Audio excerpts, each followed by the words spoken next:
दुर्गा सप्तशती कथासार अध्याय पहिला मधु कैटभवध। पूर्वी स्वारोचित मन्वंतरात चैत्रवंशात उत्पन्न झालेला सुरथ नावाचा राजा पृथ्वीवर राज्य करीत होता। तो धर्म व नीती यांना अनुसरून राज्य करीत असे। प्रजेच्या पोटच्या मुलाप्रमाणे सांभाळ करीत असे। एकदा कोला विध्वंसी राजांनी सुरथावर हल्ला केला। दोघांचे युद्ध झाले। कोला विध्वंसीपेक्षा सुरथ राजा बलवान असून सुद्धा त्याचा पराभव झाला। नंतर नगरात येऊन सुरथ आपला राज्यकारभार पाहू लागला, पण तेथेही त्याला प्रबल शत्रूंनी राज्याला वेढा दिला। राजा दुर्बल झाल्यामुळे प्रतिकार करू शकला नाही। त्याच्या नीच प्रधानाने नगरातील सर्व खजिना लुटला व सैन्यही नष्ट केले।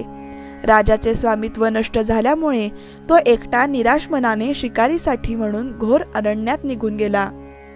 अरण्यात हिंडता हिंडता त्याला मेधा ऋषींचा आश्रम लागला। आश्रमात अत्यंत शांतता होती। अनेक मुनी व शिष्य साधना करण्यात मग्न झालेले होते। पशुसुद्धा आपले स्वाभाविक वैर विसरून विहार करीत होते। राजा आश्रमात आला। मेधा ऋषींनी त्याचा आदर सत्कार केला। आश्रमात एका निवांत ठिकाणी बसून राजा विचार करू लागला की पूर्वजांनी सांभाळलेले राज्य मला सांभाळता आले नाही।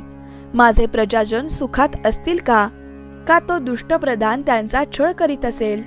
माझ्या लाडक्या हत्तीची काय अवस्था झाली असेल? मी साठवलेला खजिना त्या दुष्ट प्रधानाने रिकामा केला असेल। या विचारांनी राजाचे चित्त व्याकुळ झाले। इतकात त्याला समोरून एक वैश्य येताना दिसला। त्याचा चेहरा उदास होता। राजाने त्याला विचारले, तुझे नाव काय? तू असा खिन्न व बावरलेला का दिसत आहेस? तो वैश्य म्हणाला, माझे नाव समाधी।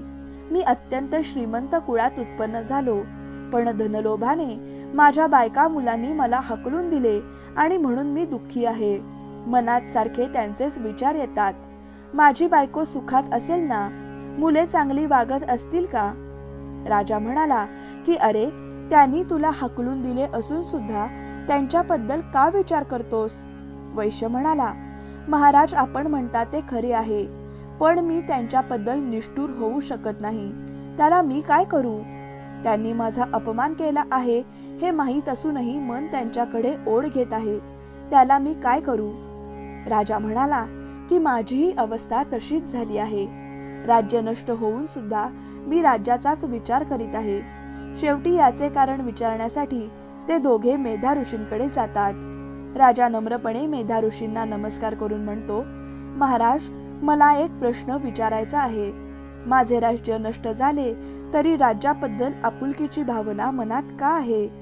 या समाधी वैश्याला धनलोभाने त्याच्या बायका मुलांनी घरातून हाकलून दिले, तरीही हा त्यांच्याबद्दल निष्ठुर होऊ शकत नाही।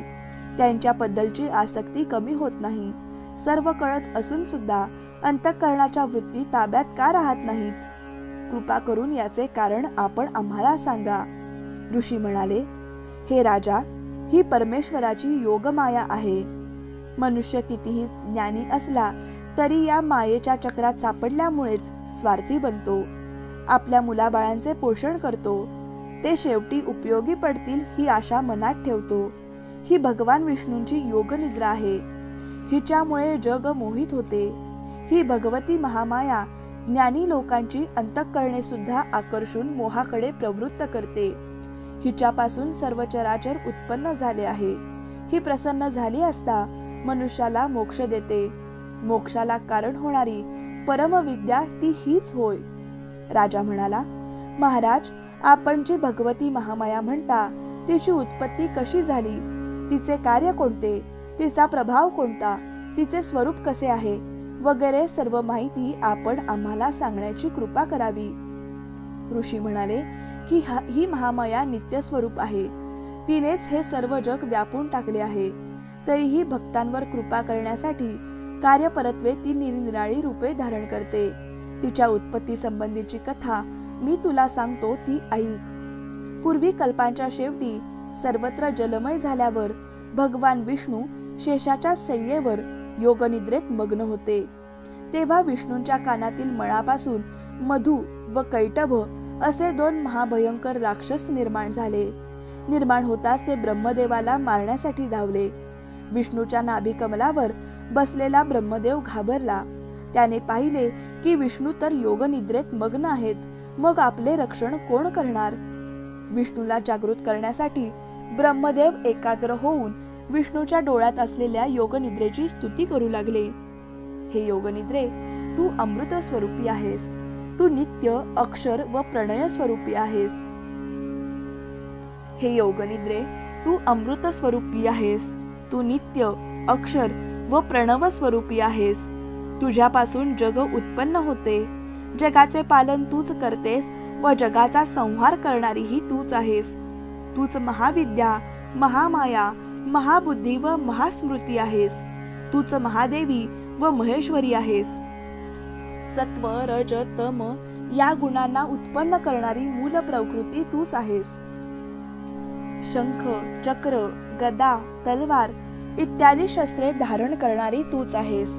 जगाची उत्पत्ती, स्थिती व लय करणारा परमेश्वरही हे योगनिद्रे तुझ्याच अधीन आहे. तूच मला विष्णू व शंकराला शरीर धारण करायला लावलेस. आता तू प्रसन्न हो व मधु, कैटभ राक्षसांना मोहून टाक. विष्णूला त्वरित जागे कर व त्याच्या मनात राक्षसांना मारण्याची बुद्धी निर्माण कर. ब्रह्मदेवाच्या स्तुतीमुळे योगनिद्रा प्रसन्न झाली व विष्णूच्या शरीरातून निघून ब्रह्मदेवापुढे उभी राहिली. योगनिद्रा निघून गेल्यामुळे विष्णू जागे झाले.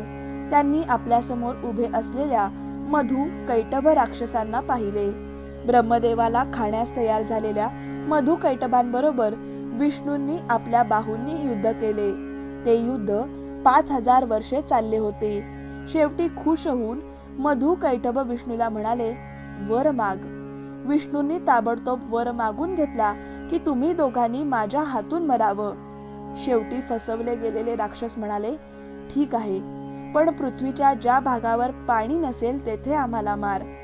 कारण त्यावेळी सर्वत्र जलमय झालेले होते. विष्णू म्हणाले, ठीक आहे. त्यांनी दोघांची मस्तके आपल्या मांडीवर घेतली व चक्राने छेदून टाकली. अशा रीतीने मधु कैटभांचा वध झाला.